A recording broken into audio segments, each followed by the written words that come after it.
Hello and welcome to Mandibil.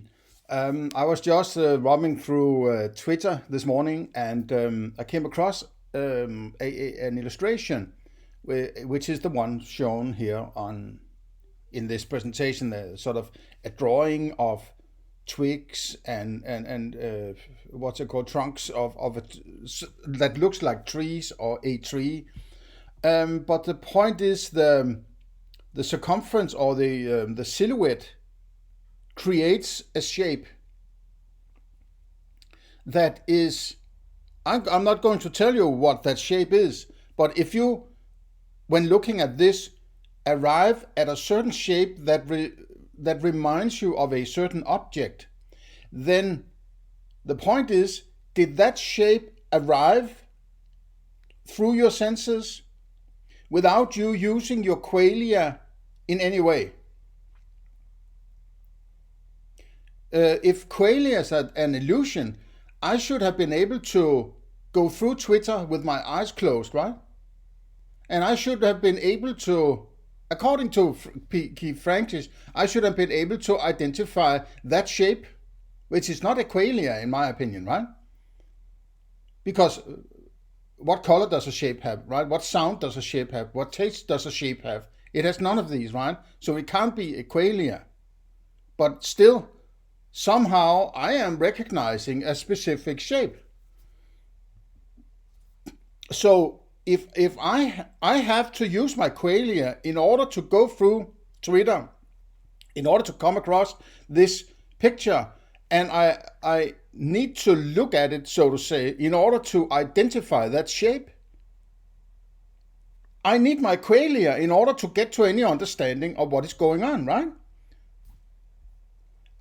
I would say it's correct that the colors themselves or the sounds themselves and so on, they don't create objects.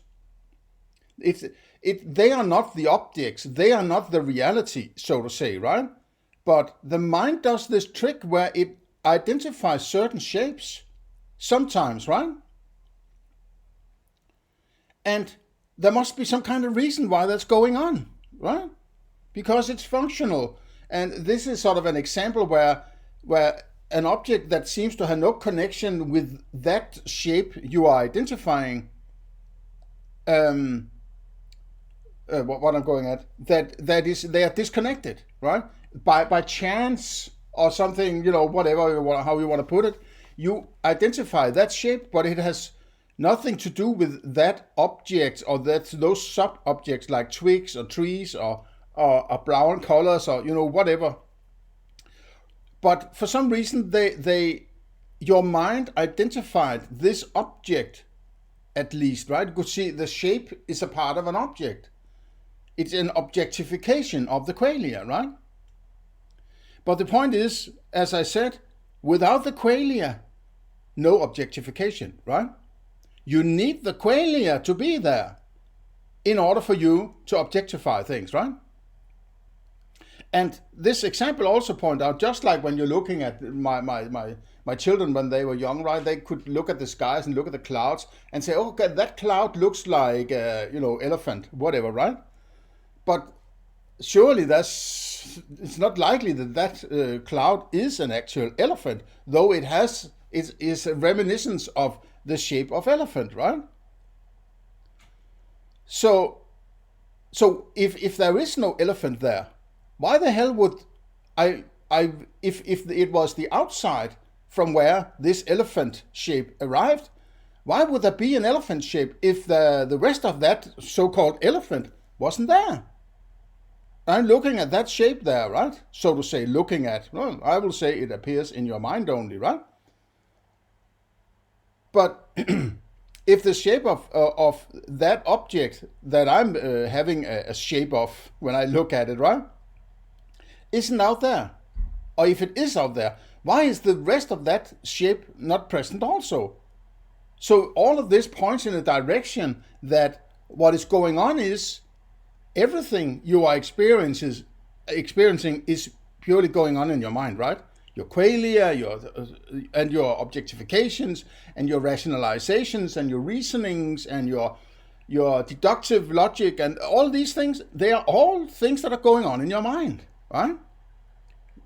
Identifying certain shapes that are referenced to specific objects is also a process that goes on in the mind, just like the qualia, right? The qualia of brown is an aspect of the mind, not the world out there, right? And why I say it can't be in the world out there is because I need to have an experience to have anything to go with, right? If everything goes on in the mind, I need some kind of experience in order to have any clue about what might be going on out there, right? I say might because if I only have the experience and I say there's something out there, then I can't be experiencing that out there because I merely have that experience, right? So, if there's an outside and the representation inside is something the mind has created maybe over millions of years of evolution, then that experience cannot be like that which is out there, right? Experience cannot be the same as existence, right? Objectifications cannot be the same as existence. Objectifications are mental tricks that the mind does in order to figure out what to do with that experience or that set of qualia, right? When it identifies a shape like I'm identifying here, it's because the mind has been sort of over evolutionary stages programmed to identify that, right? When it gets certain combinations of, qualia, this is just what pops out, right? So it's the mind doing the trick.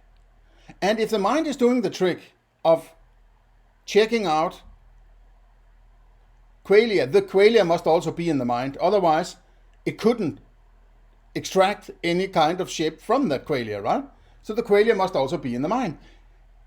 And if you say there's something outside your mind, well, if those qualia are based on that outside somehow, then that outside must be vastly different, right? That's the only thing you can say. It cannot be an experience that is out there, right? If I'm having an experience and I'm sort of cut off from that outside, I have my experiences of something, and I'm just saying that's a representation of that which is outside. It seems to me the reason why I'm cut off from that outside is there is an outside, but I have no access to it. The only thing I have to go with is my experience. And because it's an experience and not the thing itself is something completely different than my experience.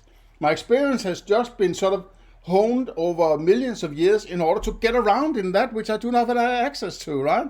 It's like sort of you're born metaphysically blindfolded with this sort of inner virtual reality, you could say, right?